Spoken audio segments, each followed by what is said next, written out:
بسم اللہ الرحمن الرحیم۔ السلام علیکم۔ ایک بار حضرت شاہ صاحب رحمۃ اللہ تعالیٰ علیہ سے پوچھا گیا کہ حضرت علی اور حضرت عمر رضی اللہ تعالیٰ عنہما میں کیا فرق ہے؟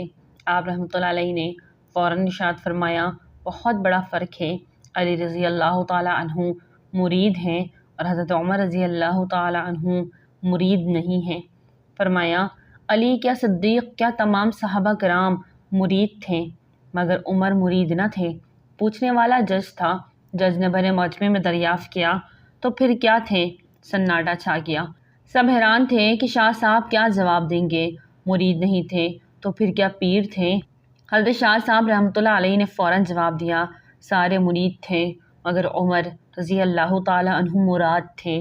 باقی خود حلقہ بغوش اسلام ہوئے اور حضرت عمر رضی اللہ تعالیٰ عنہ کو اللہ تعالیٰ سے مانگا گیا اور خود چل کر آئے۔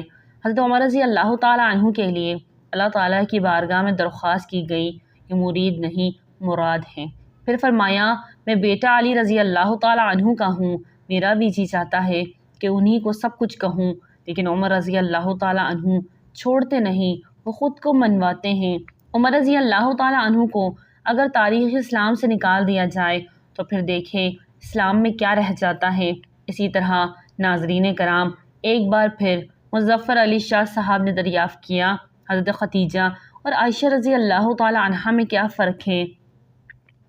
فرمایا، خدیجہ رضی اللہ تعالیٰ عنہا کا نکاح محمد بن عبداللہ سے ہوا اور حضرت عائشہ رضی اللہ تعالیٰ عنہا کی شادی محمد رسول اللہ صلی اللہ علیہ وسلم سے ہوئی، وہ محمد ابن عبداللہ کی زوجہ بنی۔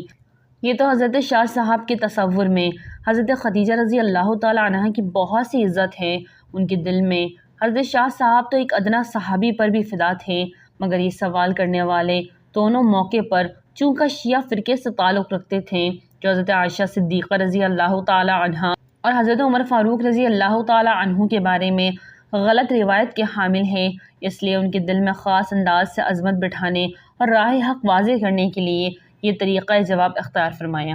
حضرت خدیجہ رضی اللہ تعالیٰ عنہا سے نکاح قبل نبوت سے ہوا، اس لیے کوئی شخص ان کی شان میں کمی تصور نہ کرے، اور عورتوں میں وہی سب سے پہلے صدیقہ ہے۔